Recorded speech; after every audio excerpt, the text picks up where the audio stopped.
প্রিয় ছাত্রছাত্রীরা, আজকে আমি তোমাদেরকে এই ভিডিওর মাধ্যমে মাধ্যমিক 2025 সালে পরীক্ষার জন্য এবিটিএ টেস্ট পেপারের যে সমস্ত প্রশ্নগুলো দেওয়া হয়েছে ভূগোলের 731 নম্বর পেজে, সেখানে যে এমসিকিউ এসিকিউ টাইপের প্রশ্ন, অর্থাৎ 1 নম্বর এবং 2 নম্বর প্রশ্ন মানে প্রশ্ন আছে বিভাগ ক, খ এবং গ এর মধ্যে, সেই সমস্ত প্রশ্নের উত্তর আমরা আলোচনা করবো আজকে এই ভিডিওর মাধ্যমে।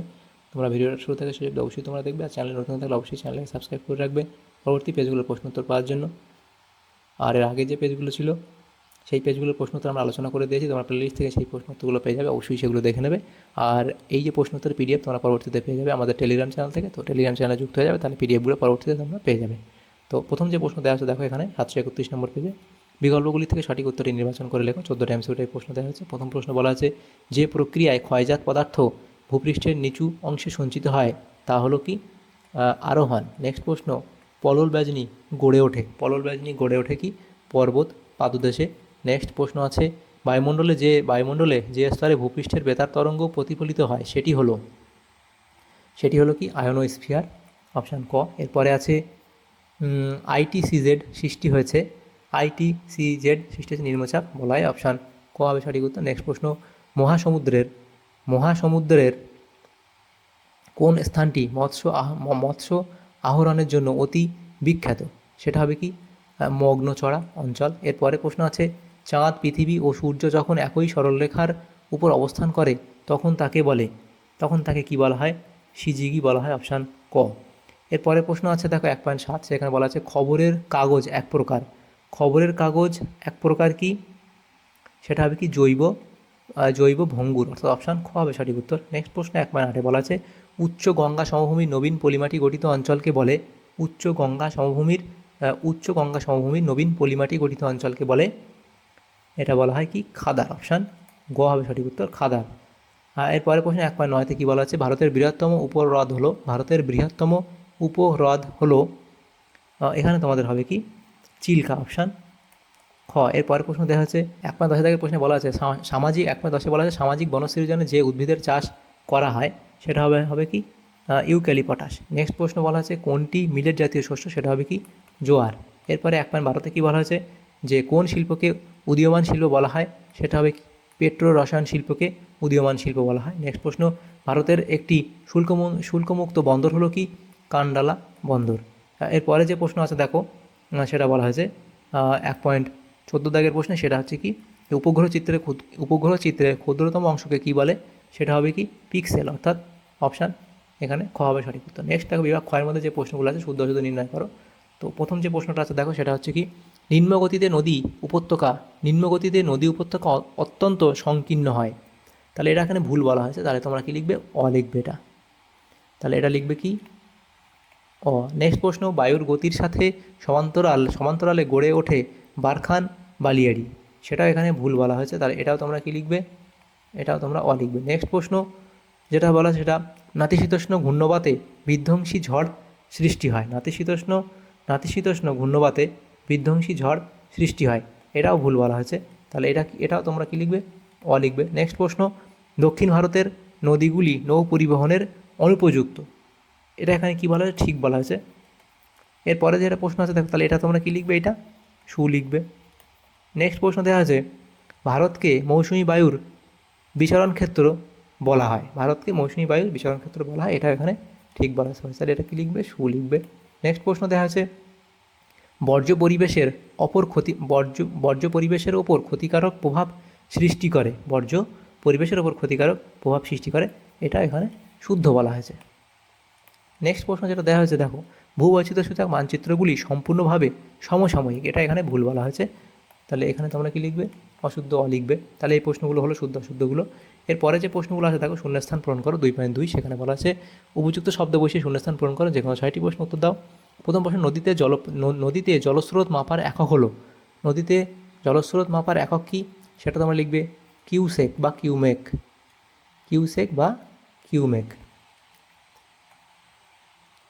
কিউসেক। নেক্সট প্রশ্ন, আয়ন বায়ুর অপর নাম কি? এখানে লিখবে কি? বাণিজ্যিক বায়ু। আয়ন বায়ুর অপর নাম হলো কি? বাণিজ্যিক বায়ু। নেক্সট প্রশ্ন, যে উষ্ণতায় বায়ু সম্পৃক্ত অবস্থায় পৌঁছায় তাকে ড্যাশ বলে? তাকে কি বলা হয়? শিশিরাঙ্ক বলা হয়। তাকে শিশিরাঙ্ক বলে।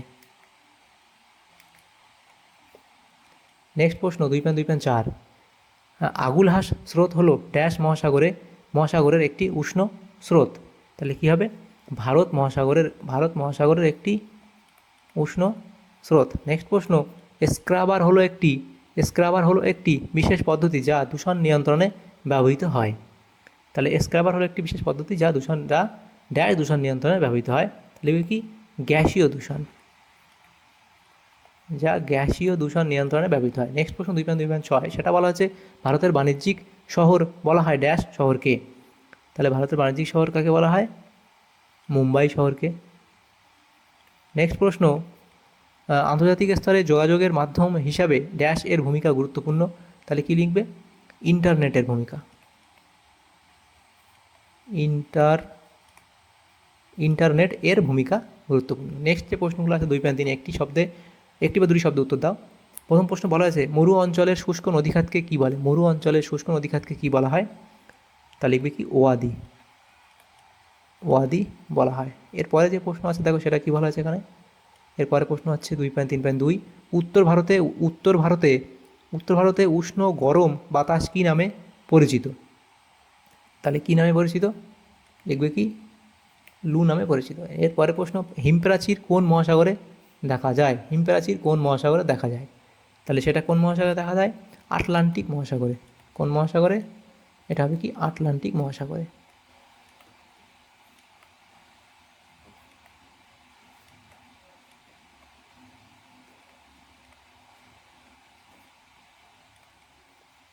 নেক্সট প্রশ্ন 2.2.4 বলা আছে দক্ষিণ ভারতের সর্বোচ্চ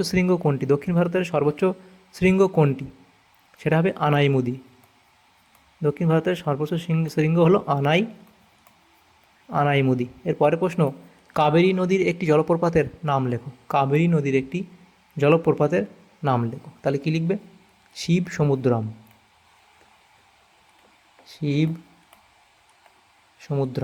জলপ্রপাত। নেক্সট প্রশ্ন, কোন মৃত্তিকা ক্ষয়প্রাপ্ত হয়ে খোয়াই ভূমিরূপের সৃষ্টি হয়েছে?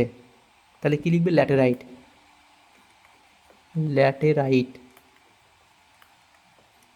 নেক্সট প্রশ্ন 2.7, সোনালী তন্তু কাকে বলে? তাহলে কি লিখবে? সোনালী তন্তু কাকে বলা হয়? পাটকে বলা হয়। এরপরে প্রশ্ন, ভারতের মহাকাশ গবেষণা সংস্থার নাম কি? ভারতের মহাকাশ গবেষণা সংস্থার নাম হলো ইসরো। তাহলে এগুলো আমাদের হলো 1 নম্বরের প্রশ্ন, 2.3 দাগের প্রশ্ন। এরপরে যে প্রশ্নগুলো আছে দেখো 2.4 দাগের প্রশ্নে বলা আছে বাম দিকের সঙ্গে ডান দিক মেলা। সেখানে বলা আছে ডেকান ট্রাপ, সেটা তো আমাদের মিলবে লাভা মালভূমি। এরপরে আছে মহানদী, এটা হবে কি? মহানদী হবে কি? হীরাকুদ বাঁধ। আর আমেদাবাদ, সেটা হবে কি? আমেদাবাদ হলো কি? ভারতের ম্যানচেস্টার। আর পাঞ্জাব হচ্ছে কি? সবুজ বিপ্লব। তাহলে এভাবে আমরা বাম দিক ডান দিকটা মিলিয়ে নেব। এরপরে দেখো 3 দাগের যে প্রশ্ন আছে বিভাগ গ, 3 দাগে বলা আছে নিচের প্রশ্নগুলি সংক্ষিপ্ত উত্তর দাও, বিকল্প প্রশ্নগুলি লক্ষণীয় আছে। এখানে একটা ভুল মার্কিং দেওয়া হচ্ছে, এটা তোমাদের হবে কি? 2 × 6, তাহলে কি 12 নম্বর থাকবে এখানে। ঠিক আছে, বিভাগ গয়ের মধ্যে। এই প্রশ্নগুলো নেক্সট পেজে আমরা আলোচনা করবো, দেখো সেখান থেকে তোমরা দেখে নাও এই প্রশ্নগুলো যেটা বলা হয়েছে। প্রথম প্রশ্ন, ধারণা অববাহিকা কাকে বলে তার সংজ্ঞা লিখবে এবং বৈশিষ্ট্য তোমরা একটা দুটো বৈশিষ্ট্য এখানে দিয়ে দেবে, এই অবধি লিখবে, যে 2 নম্বর দেওয়া আছে। অর্থাৎ এই প্রশ্ন ছিল গর্জনশীল চল্লিশা বলতে কী বোঝো, তো এই দিয়ে লিখবে। নেক্সট প্রশ্ন, সমবর্ষণ রেখা কাকে বলে, তো সেটা লিখবে এবং গুরুত্ব তোমরা লিখবে। অর্থাৎ এই প্রশ্ন ছিল বান্ডাকা কাকে বলে, বান্ডাকার সংজ্ঞা, সৃষ্টির কারণ এবং কোথায় একটা উদাহরণ দেবে। ই বর্জ্য বা বৈদ্যুতিক বর্জ্য কাকে বলে লিখবে এবং প্রভাব কী কী সেটা লিখবে। অর্থাৎ এই প্রশ্ন ছিল দেখো এই প্রশ্নের সাথে 3.3 গ্যাসীয় বর্জ্যের উৎসগুলি কী কী লিখবে, উৎস এখানে দেবে, প্রাকৃতিক উৎস বা মানসিক উৎস দেবে। এরপরে দুন উপত্যকা কাকে বলে, দুন উপত্যকা সম্পর্কে এই অবধি লিখবে, উদাহরণ দেবে। নেক্সট প্রশ্ন অথবা দিয়েছিল মৌসুমী বিস্ফোরণ কী, সেটা অবধি লিখবে। তারপর আছে কৃষ্ণ মৃত্তিকাকে কার্পাস মৃত্তিকা কেন বলে, সেটা তোমরা এই অবধি লিখবে। নেক্সট প্রশ্ন দেওয়া আছে অথবা এই প্রশ্ন ছিল দেখো সোনালী চতুর্ভুজ কী, সোনালী চতুর্ভুজ তোমরা লিখবে এবং এর দৈর্ঘ্য প্রকল্পের গুরুত্ব বলে, এই যে গুরুত্বগুলোর 5টা গুরুত্ব আছে লিখবে। এরপরে যে প্রশ্ন আছে দেখো সেটা বলা আছে 3.6, সক্রিয় সেন্সর কাকে বলে, সেটাই অবধি লিখবে। এরপরে প্রশ্ন আছে দেখো অথবা এই প্রশ্ন ছিল সূর্য সমলয় উপগ্রহ কাকে বলে, এর সংজ্ঞা লিখবে, কয়েকটা বৈশিষ্ট্য লিখে দেবে এবং উদাহরণ দেবে, তাহলে এই প্রশ্নগুলো তোমাদের হয়ে যাবে। তাহলে দেখো আমাদের এখানে 731 নম্বর পেজে জিওগ্রাফিতে যে প্রশ্নগুলো ছিল বিভাগ ক, খ এবং গ এর মধ্যে 1 নম্বর এবং 2 নম্বর প্রশ্ন সেগুলো আমরা আলোচনা করলাম আজকে এই ভিডিওর মাধ্যমে। তোমাদের যদি সামান্যতম উপকার আসে থাকে ভিডিওটা অবশ্যই লাইক করে, বেশি বেশি করে বন্ধুদের সাথে শেয়ার করবে। আর পরবর্তী যে পেজগুলো আছে সেই পেজগুলোর প্রশ্ন উত্তর পাওয়ার জন্য অবশ্যই তোমরা আমাদের চ্যানেলকে সাবস্ক্রাইব করে রাখবে। Thanks for watching.